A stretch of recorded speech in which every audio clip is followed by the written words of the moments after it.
how's it all going? So it feels super weird to be sat here talking to you right now because I haven't uploaded a video for over 2 weeks now, which is just a crazy long time, but now I'm back. The observant ones amongst you will notice that the surrounding is a little bit different, and that is because I'm finally in London and I'm in my new place and I absolutely love it. Now, I will make a separate video about what it's like moving to London and what my studio's like and all of that kind of stuff.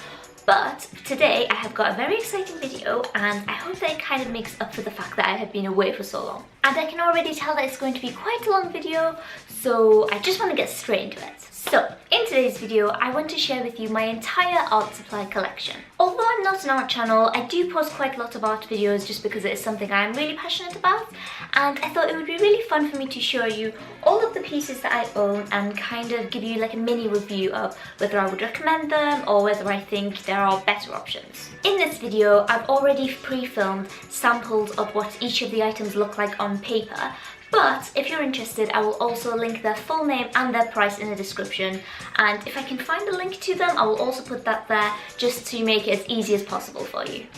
Alright, let's get into it because I've got a whole box here. Oh, it is heavy. Okay, let's get started.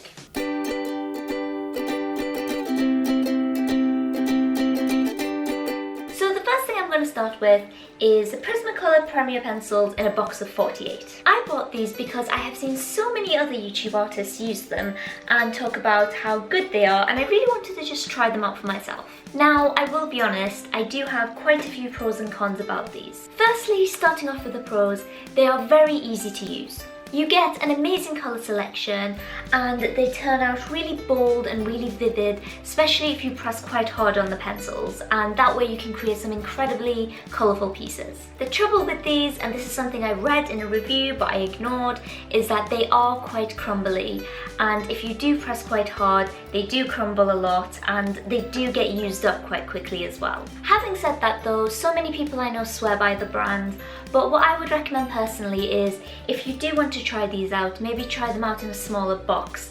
I mean, I know I went for the 48, but maybe you could try out the 12 and see how you feel, just because they are a little bit on the pricier side. So if they aren't something you're happy with, then maybe it's a good idea not to invest in a really big box.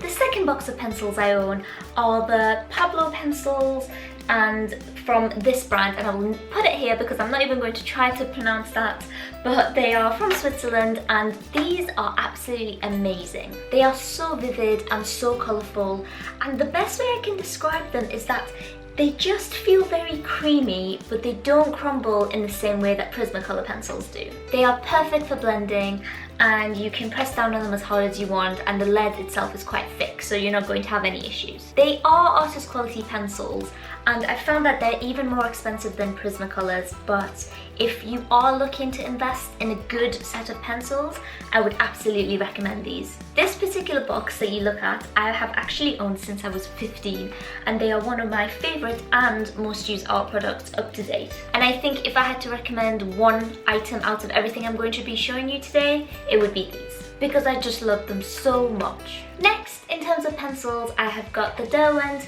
Graphite pencils, and these come in a box of 12. These are great, but I don't use them that regularly because I'm somebody who loves working with colour, so I'm not necessarily that big into graphic drawing or graphic sketching. This box comes in a range of pencils and it goes right up to 9B, and that means you have like your harder pencils and then very soft ones, which gives you an amazing result when you are doing sketches. Personally, I'm very happy with these, and I don't think they are too expensive either, so I guess if you're starting out, this is something that I would also recommend.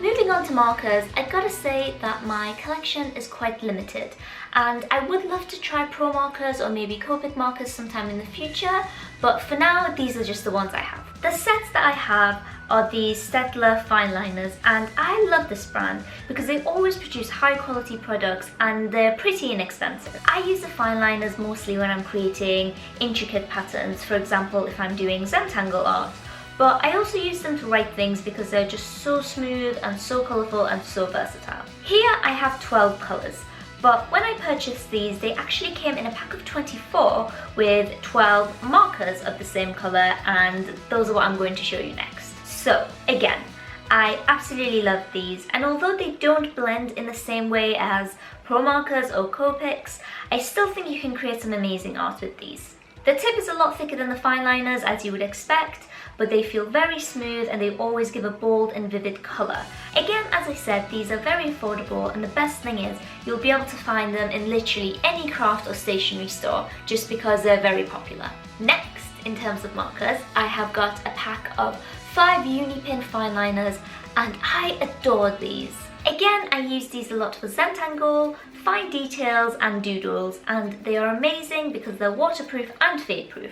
So in that sense, they're very good to use on top of watercolour paintings. Overall, I would highly recommend these, and the best part is that they're pretty affordable as well, so another amazing bonus. Next, and I absolutely love this, is the Signo Uni-ball white gel pen. I actually first saw this being used on Kiki's channel, and for any of you who don't know, that's Gweekles here on YouTube. I think that this is a fabulous tool, and it is really great if you have created a piece of art and you just want to go over it and add a little bit of detail in white, especially if you want a vivid white, because sometimes I find that when I paint something and I want to go over and add white with paint, you don't really get the same level of brightness. So if you want to avoid that washed out look, I would definitely recommend this. I'm not sure if you can buy these in store, to be honest, because I ordered mine online.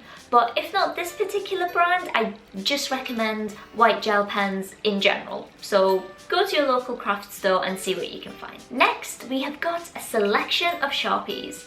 And I'm not going to say too much about Sharpies because I feel like most people are already familiar with them, especially because they're more of a stationery tool as opposed to art tool. But I did decide to include them in this video because something that I love doing with my Sharpies is going over on my canvases and adding details where I feel appropriate. So as much as I love them in terms of stationery, I also think they're a great art supply tool. Now moving on to pastels, here I have the box of 32 soft artist pastels by Boldmere. I have had these an awfully long time, but I don't use them as often as I should, considering how much I enjoy working with pastels. In terms of quality, these are pretty good.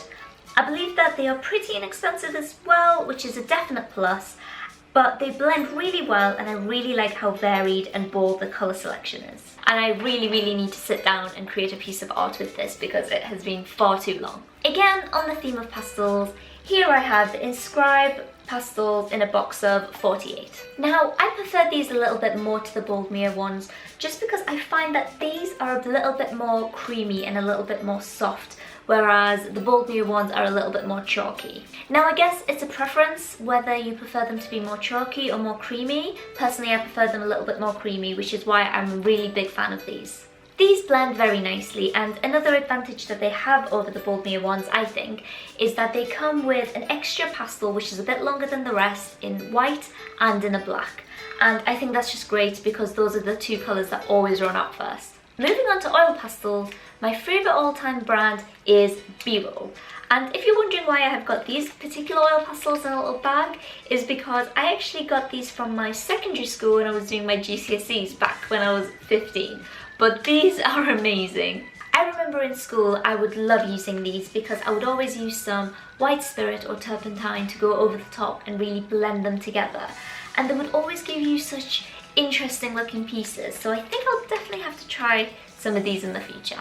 Next, I have got the Crepas, or Crepa, I don't know how to say it, Junior Artist Oil Pastels. And I've got to say, as great as these are for student quality, they don't really compare to the B-Roll ones.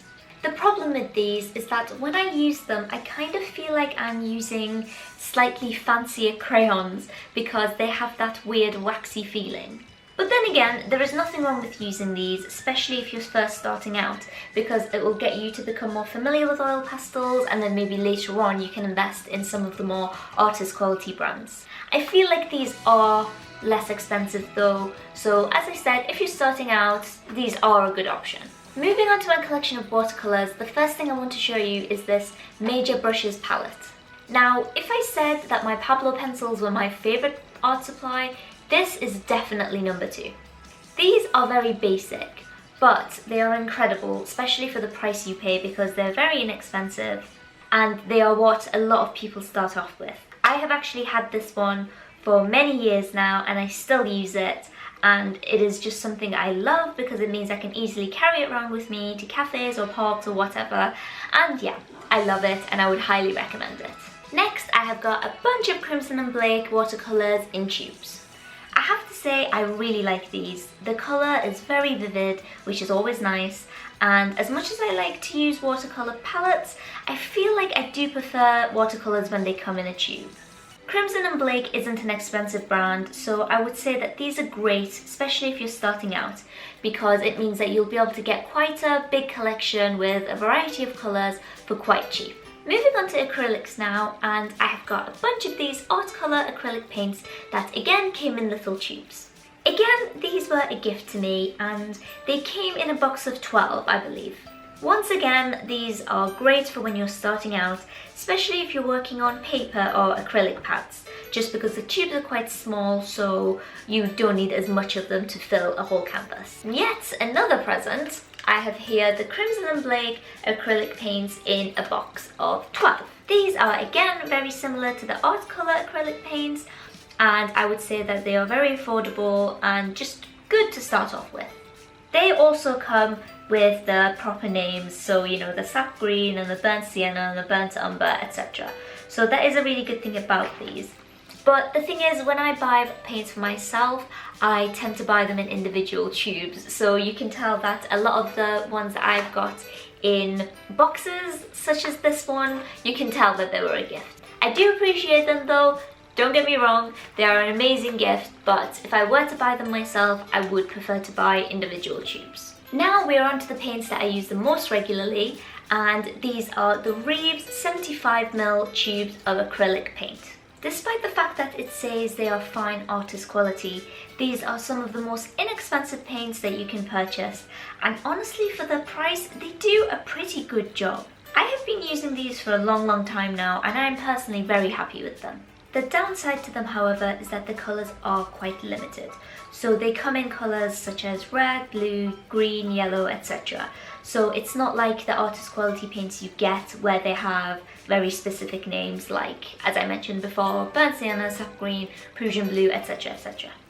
Having said that, for the price that you pay, they are still amazing, and this is probably another one of those items that I would highly recommend. Last but not least, I have got 3 colours from the System 3 Daler & Rowney Heavy Body Acrylic Paints. I wanted to try a slightly more professional brand of acrylic paints, and I picked up these 3 colours from Hobbycraft, and in case you were wondering, the colours are in burnt sienna, sap green and Prussian blue.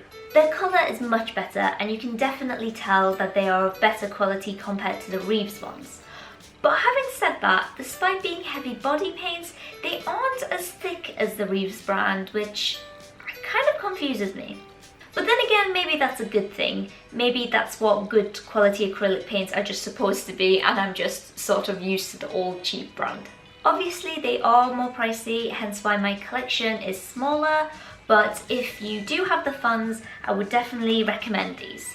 And I think the more I pick up working with acrylic paints, the more I consider going out and purchasing a wider range of colours.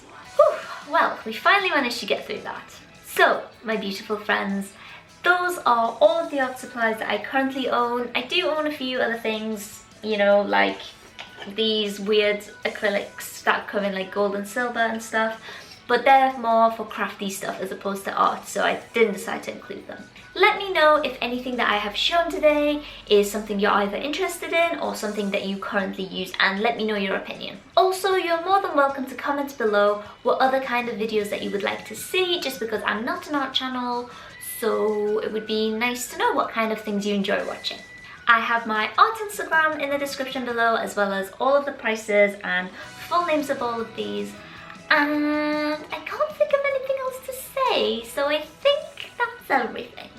I hope that you are all having an amazing day, and until next time, take care and I'll see you later. Mwah.